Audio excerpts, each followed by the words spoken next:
2022년 베이징 올림픽이 2월 4일에 시작해 각종 SNS를 뜨겁게 달구고 있는데요. 그 중에서도 우리나라 첫 금메달을 딴 황대현 선수가 중국의 석연치 않은 판정으로 실격 처리를 당한 뒤 인스타그램에 올린 명언이 화제되었습니다. 오늘은 황대현 선수가 올린 명언과 함께 황대현이라는 선수에 대해 알아보겠습니다.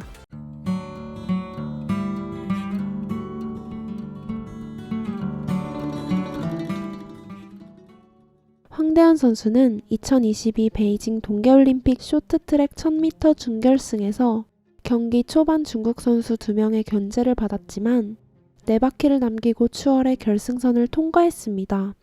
그러나 비디오 판독 후에 실격 처리를 당하는데요. 심판들은 황대현이 추월하는 과정에서 반칙이 있었다며 그를 실격 처리합니다. 이에 중국의 런쯔웨이, 리엔룽이 결승에 올랐죠. 이렇게 석연치 않은 판정으로 실격 처리를 당한 한국 남자 쇼트트랙 간판 황대현은 이후 인터뷰에서 나중에 말하겠다라는 말과 함께 쓸쓸한 뒷모습으로 퇴장하는데요. 이후 그는 인스타그램에 미국의 농구 전설 마이클 조던의 명언으로 심경을 대신했습니다. 1000m 경기 이후 황대현은 자신의 인스타그램에 장애물이 반드시 너를 멈추게 하는 것은 아니다. 벽을 만나면 되돌아가거나 포기하지 마라. 어떻게 그 벽을 오를지 해결책을 찾고 그 벽을 이겨내라 라는 마이클 조던의 명언을 언급하며 반드시 우승하겠다는 의지를 보였습니다.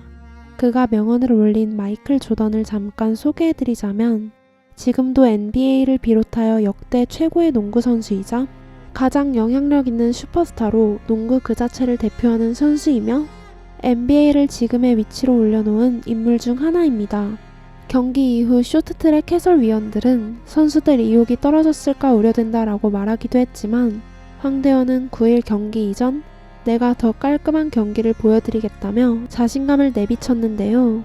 실제 경기에서 황대현은 깔끔한 경기로 결승까지 순항했고 10명이 달린 결승전에서도 중반부터 선두권으로 치고 나가 대한민국 첫 금메달까지 이어갔습니다. 중국의 편파 판정으로 화나있던 우리나라 사람들의 억울함을 품과 동시에 자신의 실력을 발휘하여 정정당당하게 메달을 차지하는 모습은 사람들을 감동시켰습니다. 그는 2018 평창 동계올림픽에서 쇼트트랙 스피드 스케이팅 500m 은메달을 수상했으며 올림픽 금메달은 이번이 처음입니다. 억울한 판정을 받고도 멘탈을 다지기가 힘들었을 텐데요.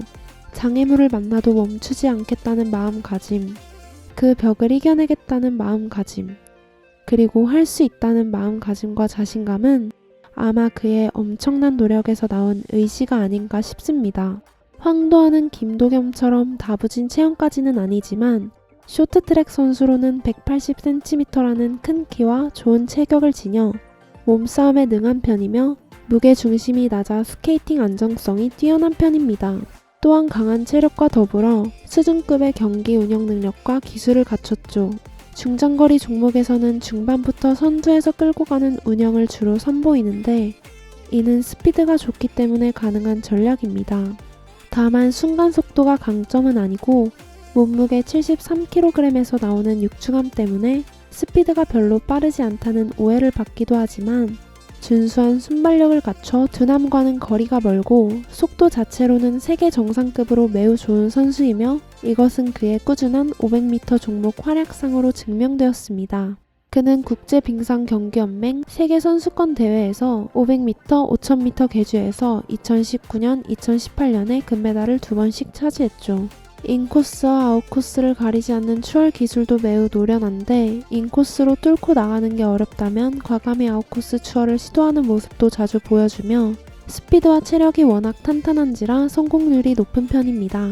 인코스는 특히 크로스 기술이라 명칭이 붙은 인코스 추월 패턴을 이용하는 게 주특기이며 테크닉이 뛰어나다 알려진 곽윤기, 빅토르안, 이호석 같은 선배 선수들이 특히 잘 이용하는 인코스 추월 기술이기도 합니다. 선행에서는 차근차근 인코스로, 후행에서는 아웃코스로 파워풀하게 스케이팅하며 선행과 후행 모두 좋습니다. 후행으로 달리면서 앞에 있는 3, 4명을 한 번에 제치는 모습도 잘 보여주죠.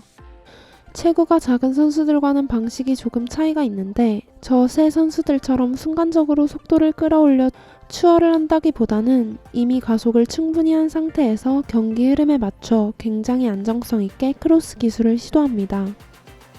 결론적으로 황대현은 언급된 선배 선수들과는 달리 체구가 큰 편에 속하기 때문에 스케이팅을 본인의 신체 조건에 맞게 발전시켜온 것이라 볼 수 있다고 하죠. 그의 스케이팅만 놓고 보자면 오히려 파워 스케이팅과 테크니컬 스케이팅이 적절하게 균형을 이뤘던 미국의 아폴로 안톤 오노와 스케이팅이 비슷하며 대한민국에서는 그동안 보기 힘들었던 유형의 선수입니다.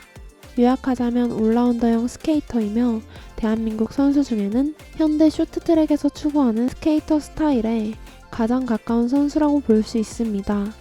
우리도 당장 앞에 힘든 일이 벌어지더라도 우리가 일궈놓은 노력과 연습을 믿고 우리 자신을 믿으며 장애물이 앞을 가려도 어떻게 해서든 그 벽을 뚫고 가려는 자세로 우리의 일에 임한다면 황대현이 우리나라에게 금메달을 선사한 것처럼 우리도 우리의 인생의 금메달을 선사받을 수 있지 않을까요? 여러분의 인생이 더 밝게 빛나는 그날까지.